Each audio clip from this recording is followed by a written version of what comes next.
C'est parti pour un autre épisode de J'aime ta compagnie, le balado des entreprises ambitieuses qui n'ont pas de département marketing. Depuis plusieurs années, notre équipe accompagne des entreprises dans le développement de plans marketing et dans la concrétisation de leurs ambitions. On va se dire les vraies affaires, la réalité n'est pas la même quand tu n'as pas un département marketing complet pour assurer le développement des affaires de l'entreprise. Notre promesse, c'est que chaque épisode regorge de trucs et d'outils pour que vous puissiez prendre de meilleures décisions d'affaires. Ici, on s'élève ensemble pour bâtir des entreprises qui nous ressemblent et qui créent de la valeur pour nos communautés. Pour attirer et fidéliser les bonnes clientèles et les plus grands talents, tout est marketing. Et comme nous connaissons la valeur de votre temps, place à l'épisode.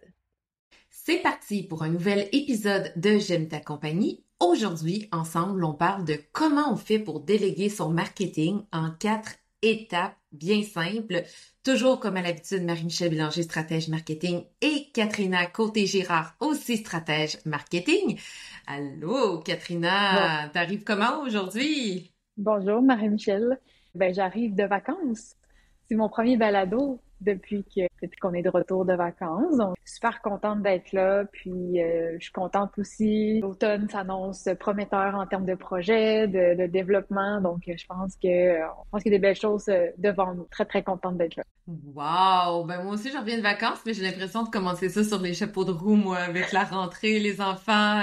Et là, j'arrive d'une petite matinée à essayer de travailler avec ma fille.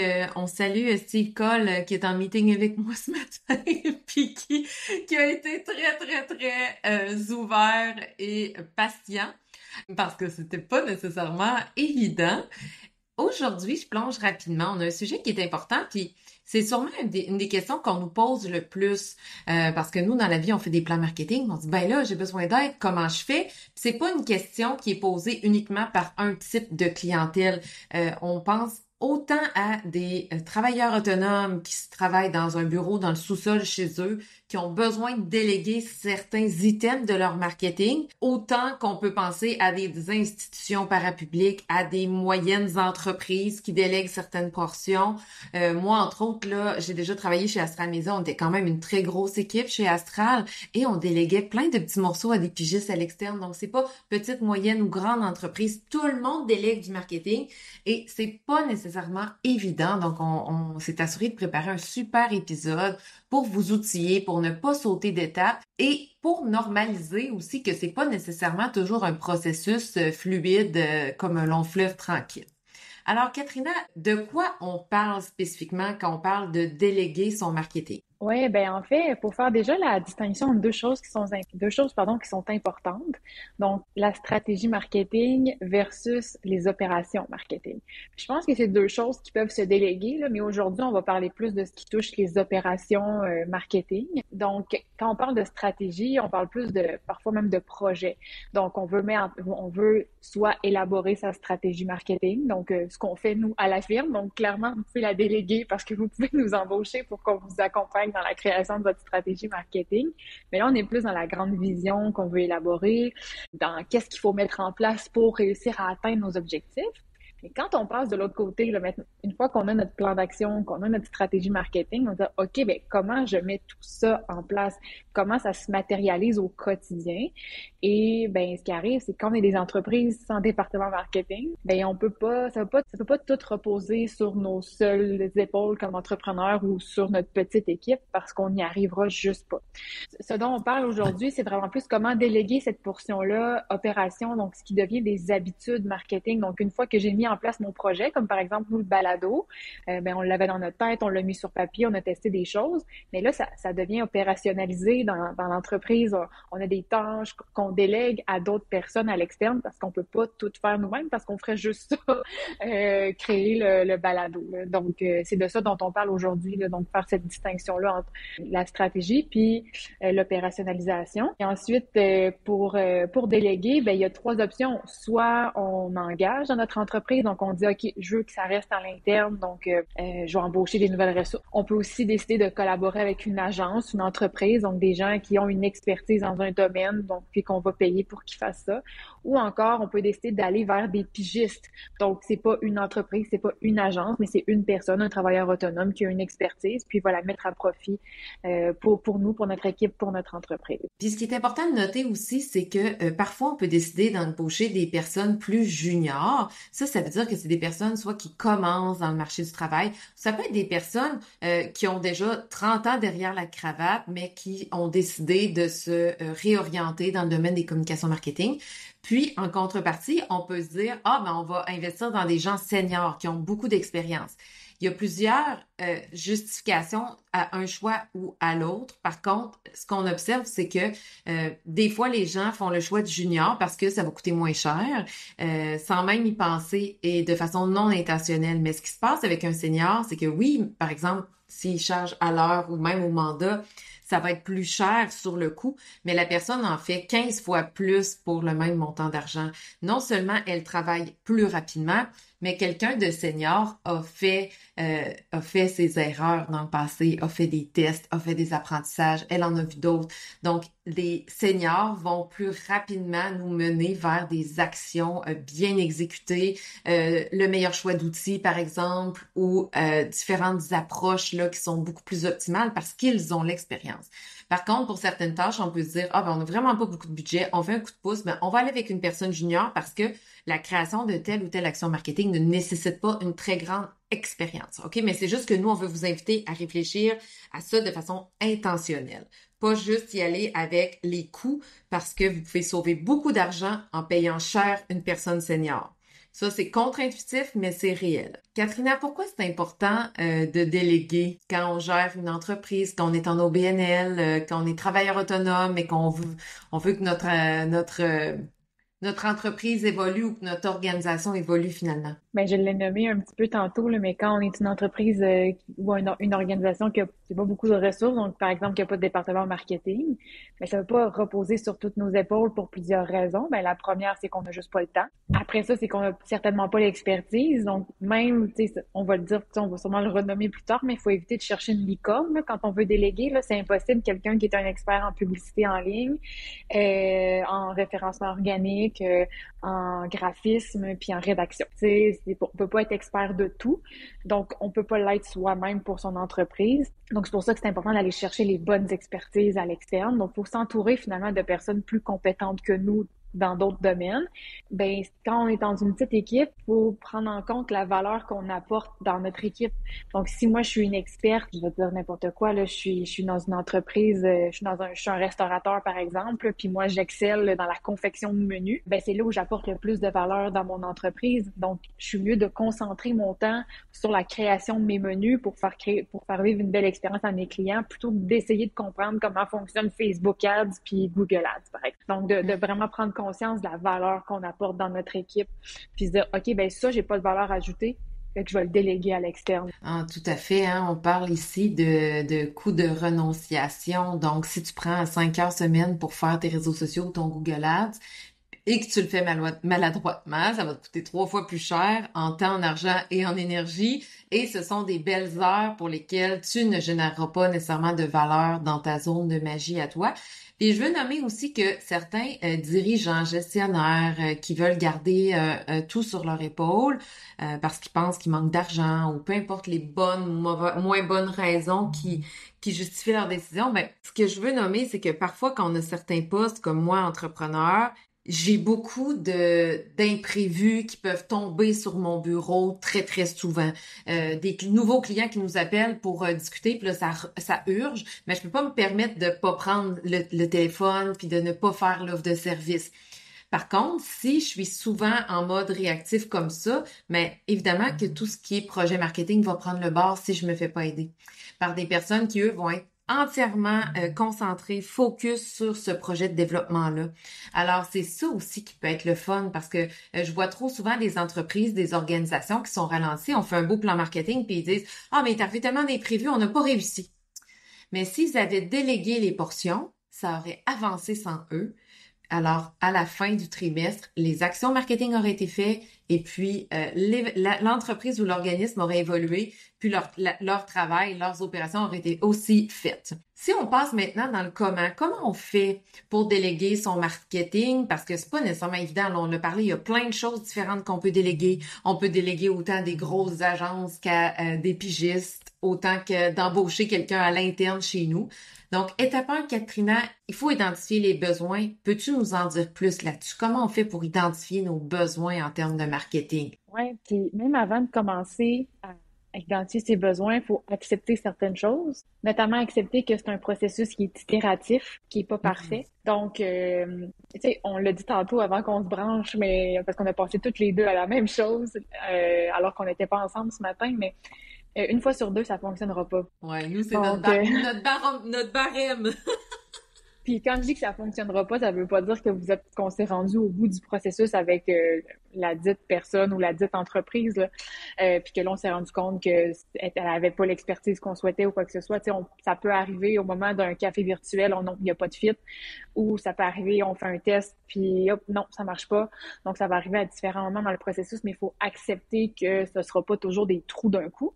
On peut tomber sur une perle rare rapidement, mais c'est pas dit que ça va arriver. Mais c'est pour ça aussi qu'il faut pas hésiter à demander des recommandations. Puis dans nos réseaux d'affaires, là, c'est des gens qui n'ont pas des personnes ou des entreprises à nous recommander avec qui collaborer. Mais ceci étant dit, une fois qu'on a accepté ça, accepté le processus, hein, Marie-Michel, enjoy the process.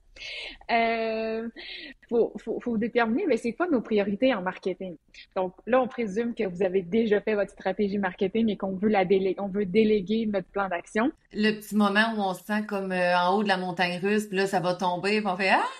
Dans quoi je me suis embarquée? J'ai besoin C'est ça, d'aide! » c'est ça, exactement.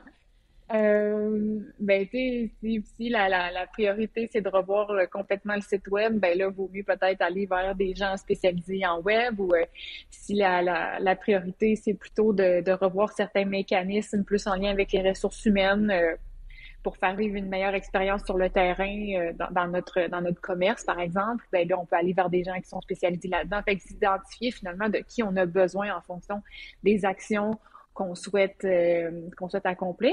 Puis évidemment aussi de définir notre budget.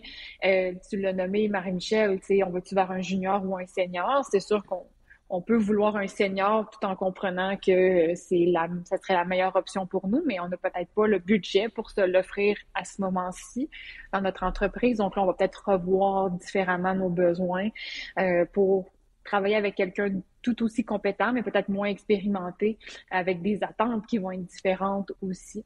Puis je l'ai nommé tantôt, mais quand on identifie nos besoins, justement, faut pas chercher une licorne, faut pas chercher une personne qui va réussir à tout accomplir. Puis c'est pas une mauvaise chose en soi parce que ce qu'on veut aussi comme entreprise, c'est s'entourer. Donc, si on repose sur une seule personne, puis que cette personne-là, du jour au lendemain, peu importe la raison, disparaît ou que la collaboration peut plus fonctionner, ben là, on se retrouve le bec à l'eau. Alors que si on repose sur deux, trois personnes, ben là, au moins, tu sais, c'est juste une portion des tâches qui vont être à retravailler, à redistribuer. Peut-être que les autres personnes avec qui on collabore, ben, vont être capables de prendre certaines de ces tâches-là en attendant qu'on retrouve quelqu'un d'autre avec qui collaborer. Donc, c'est une saine gestion du risque aussi, là, de faire ça. Mais je peux donner l'exemple du balado, là. Nous, c'est un constat qu'on a fait dernièrement de dire, OK, ben, faut pas que ça repose sur une, deux personnes, de savoir non seulement, oui, enregistrer, monter le balado, faire les clips de réseaux sociaux, diffuser, écrire les billets de blog, parce que si une personne sur les deux s'en va, ben là, l'autre se retrouve toute seule et donc ça met en péril nos contenus longs. Alors que Mm-hmm. en ayant peut-être 5 personnes qui travaillent sur le balado en tout temps, si une des 5 personnes décide d'aller vivre 3 mois de vacances dans les Alpes, puis revenir après, ben pendant ces 3 mois-là, on amortit le travail de cette personne-là sur les 4 autres. Il n'y a pas de souci, il n'y a pas de panique. Le balado continue, puis après on redonne la place à la personne, entre autres. Mais ça peut rendre vos communications, votre marketing beaucoup plus robuste, là. Parce que moi, je vois souvent aussi, ah, mais on est plus présent sur les réseaux sociaux. Je sais pas, moi, l'adjointe administrative est en congé maladie. Ben, c'est dommage que tout tombe c'est parce que une personne est malade puis doit prendre soin d'elle. Mm-hmm. Donc, c'est un excellent point, Katrina. Donc, Étape 1, vraiment clarifier nos besoins marketing puis s'enligner pour ensuite, étape 2, amorcer une relation avec une personne potentielle ou une entreprise potentielle qui pourra concrétiser nos actions marketing. Comment on fait ça? Ben, tout d'abord, c'est d'apprendre à se connaître, là, un peu une première date, de voir s'il peut y avoir un fit entre les deux, là, parce que, tu sais, on peut avoir une façon de fonctionner, de travailler qui est tout à fait légitime, mais qui correspondra pas à la personne à qui on s'adresse, ce qui est tout à fait légitime aussi. On a chacun des cultures organisationnelles, puis il y a des cultures qui travaillent mieux ensemble que d'autres. Fait que des fois, ça peut être juste de proposer un café virtuel. Tu sais, après, quand on s'en va dans les agences, tout ça, là, souvent, c'est déjà instauré, ces mécanismes-là. On n'a pas besoin de le faire soi-même. Puis même, il y a beaucoup de pigistes là, maintenant que c'est ce qu'ils proposent, une rencontre exploratoire, un café virtuel, une première rencontre pour qu'on expose nos besoins puis qu'on puisse dire ben clairement à la personne voici qui je suis comme entreprise, comme organisation, voici ce dont j'ai besoin pour que cette personne-là puisse présenter aussi plus clairement son offre de service puis voir si c'est possible de collaborer ensemble. Puis une fois que ça c'est fait, ben on n'est pas obligé de partir pour la gloire avec un contrat d'un an fermé puis on n'a pas le choix de travailler ensemble. On peut partir sur des tests. Et nous, souvent, c'est ce qu'on fait à la firme. On envoie un premier test. Écoute, voici ce que j'aurais à faire comme travail. Déjà, peux-tu me dire combien ça coûterait? Fait que là, après ça, je peux avoir une idée là, avant même de faire le travail. Là, j'ai comme un devis, finalement. Quand on envoie un premier mandat, on dit, OK, ben, on est en phase test, puis on se garde le droit de dire, ben, ça fonctionne pas. Puis la personne avec qui on collabore se garde le droit de dire, ça fonctionne pas. Puis on l'a vécu dernièrement. J'ai dit à la personne, ben, écoute, je pense que notre mode de fonctionnement, justement, ça concorde moins que ta façon de faire. C'est toujours un peu, c'est toujours difficile à dire ces choses-là, parce qu'on veut pas remettre en question la valeur de la personne, mais c'est drôle parce que quand j'ai nommé ça à cette personne-là, à cette collaboratrice-là, elle me dit, écoute, elle dit, je sentais la même chose de mon côté, fait que je suis contente que tu le dises, je m'en allais probablement te le dire. Fait qu'il faut pas avoir peur là, de faire preuve de transparence là, dans ces moments-là, puis de se donner de la place pour tester la collaboration de part et d'autre, puis de s'assurer aussi que quand on transmet nos besoins, tout ça, là, quand on démarre un projet ensemble, qu'on fait un bon brief, qu'on dit vraiment clairement ce qu'on veut. Puis j'écoutais l'autre jour une capsule sur le leadership où on disait que souvent, l'être humain a beaucoup, beaucoup de difficultés à communiquer ses attentes. C'est vraiment très, très, très difficile. Donc, je pense que c'est humain, en fait, là, d'agir comme ça, là. C'est difficile pour tout le monde. Fait qu'il faut s'assurer d'être vraiment le plus clair possible pour aider la personne, là, à bien comprendre puis à bien s'approprier le travail qu'on attend d'elle, là. Parce que là, sinon, ça peut partir en vrille assez rapidement. Puis là, rapidement, on n'aura pas de misère à communiquer nos insatisfactions. C'est ça. Ça va être trop fort. Mais ça peut être dommage parce que ça aurait pu être une belle collaboration, mais finalement, parce que les attentes n'ont pas été bien communiquées, ben ça n'a pas bien fonctionné, là. Donc, c'est important d'être le plus clair possible, quitte à donner des exemples, puis prendre plus de temps pour ces premiers mandats-là pour vraiment construire des bases solides là, de la relation. Alors maintenant qu'on a initié une belle relation avec une personne potentielle ou une compagnie potentielle, comment on fait pour démarrer la collaboration du bon pied, qui est notre étape 3? Ouais, ben je n'ai parlé un petit peu, là. Je pense que l'étape 2 puis l'étape 3 se chevauchent un petit peu, là. Prendre le temps de former, comprendre que de démarrer une relation, puis de démarrer la collaboration va quand même va avoir un coût parce que la personne doit apprendre. Donc, même chose que si je décide d'embaucher quelqu'un à l'interne, ben, tu sais, il faut que je laisse la personne que j'embauche à l'externe s'approprier là, le travail qu'elle a à faire. Donc, ça a un coût. Puis même s'approprier la culture de qui on est, tu sais, quand mettons, on parle de rédaction, ben, il faut qu'elle s'approprie le ton de l'entreprise et tout ça. Il faut prendre le temps de donner les bons accès, s'assurer que la personne a tout ce qu'il faut pour travailler, même si c'est à l'externe. On a peut-être besoin de documents là, pour bien travailler, des accès dans des logiciels de l'entreprise, etc. Se donner du temps, je l'ai nommé aussi, là, mais il faut laisser le temps à la collaboration de s'envoler. Puis peut-être qu'on va se rendre compte rapidement que ça fonctionne pas, mais vous allez le sentir, là, quand ça, je veux dire, faut faire confiance aussi à ce qu'on sent, à notre intuition.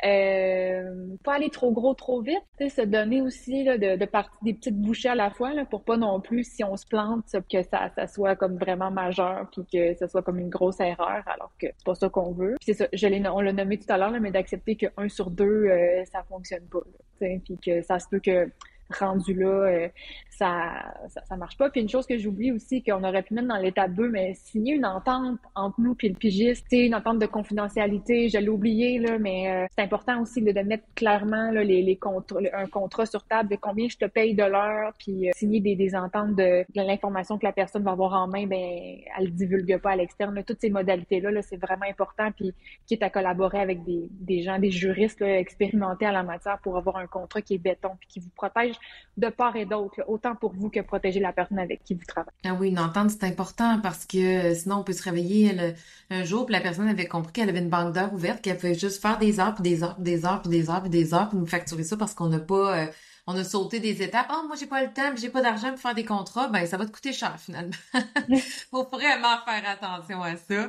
Et étape 4, dernière étape, cultiver la collaboration. Concrètement, comment on fait pour cultiver la collaboration avec les personnes ou entreprises à qui on délègue du marketing? Mais ce qu'on veut ultimement, c'est qu'autant de notre côté comme entreprise qui embauche, qui sous-contracte, que personne qui collabore avec nous, on veut que ça se fasse dans le plaisir. On va avoir du fun, là. Au-delà de j'aime-tu le travail que je fais, on veut qu'il y ait une chimie finalement qui se bâtit. Tu sais, ça peut être de faire des one-on-one rapprochés. Tu sais, si la personne a fait nos réseaux sociaux, par exemple, ben ok, une fois par mois, on prend une demi-heure, on se parle, on regarde qu'est-ce qui a été fait, qu'est-ce qui s'en vient, qu'est-ce que ça a généré comme résultat. On peut confier à la personne des indicateurs de performance, des résultats clés qu'elle doit mesurer.